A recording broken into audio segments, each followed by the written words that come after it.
Last की video में मैंने बात की थी कि कौन कौन किस से मेंटेनेंस ले सकता है। आज मैं बात करने वाला हूँ कि मेंटेनेंस किस आधार पर ली जाती है, कितनी ली जाती है। तो आज के शो में मैं यही बात करने वाला हूँ। Stay tune.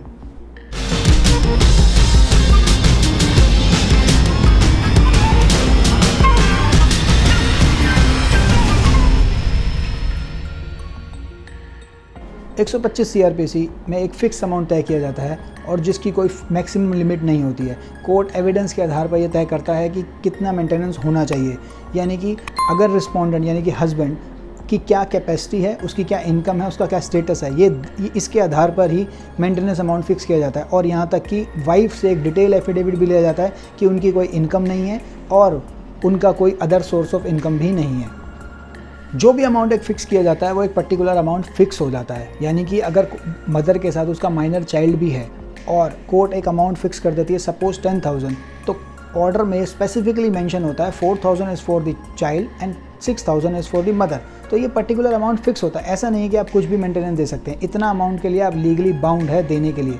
लेकिन इस अमाउंट को घटाया या बढ़ाया भी जा सकता है। सपोज़ हस्बैंड अगर एक एप्लीकेशन मूव कर देता है कोर्ट के सामने कि मेरी अर्निंग कैपेसिटी और मेरी पेइंग कैपेसिटी अब वो नहीं रही है जो पहले थी, तो इस अमाउंट को कम भी किया जा सकता है।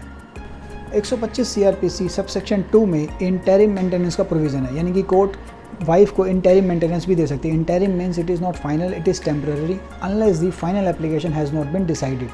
फाइनल एप्लीकेशन डिसाइड होने के बाद वाइफ को जो अमाउंट मिलता है मेंटेनेंस का वो from the date of filing of the petition मिलता है, ना कि from the date of order.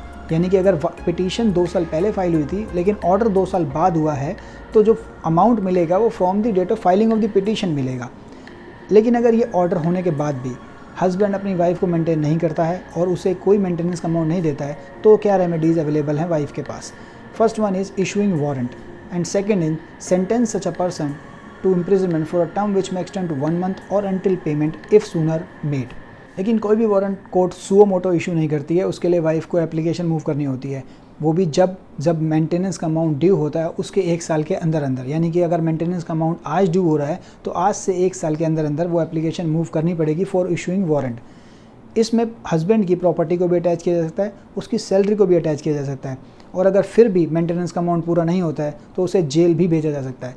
लेकिन जेल जाने से वो अपनी लाइबिलिटी से बच नहीं सकते हैं, यानी कि वो ये आके ये नहीं कह सकते हैं कि मेरे पास अमाउंट नहीं था मेंटेनेंस का देने के लिए तो मैं जेल चला गया। लेकिन जेल जाने के बाद भी मेंटेनेंस का अमाउंट वहीं का वहीं रहता है। सुप्रीम कोर्ट ने तो यहाँ तक कहा है कि 125 CRPC एक कॉन्टिन्यू रिलीफ है, यानी कि हस्बैंड को तब तक जेल में रखा जा सकता है जब तक वो मेंटेनेंस का अमाउंट ना दे दे। इस अमाउंट को या इस ऑर्डर को ऑल्ट्रेशन या कैंसिलेशन भी किया जा सकता है, यानी कि हस्बैंड की अगर जॉब चली जाती है या उन्हें कोई ऐसी डिसीज़ हो जाती है जिसकी वजह से वो हॉस्पिटल में एडमिट हो जाते हैं, वो रिटायर हो जाते हैं अपनी जॉब से, उनकी अर्निंग कैपेसिटी और उनकी पेइंग कैपेसिटी अब वो नहीं रहती, उस केस में इस अमाउंट को ऑल्ट्रेशन या कैंसिलेशन भी किया जा सकता है। अगर वाइफ किसी के साथ एडल्ट्री में रह रही है उस कंडीशन में भी इस अमाउंट को ऑल्ट्रेशन या कैंसिलेशन भी किया जा सकता है। अगर एक डिवोर्स वाइफ दोबारा शादी कर लेती है तो इस ऑर्डर को कैंसिल या ऑल्ट्रेशन किया जा सकता है। That's all.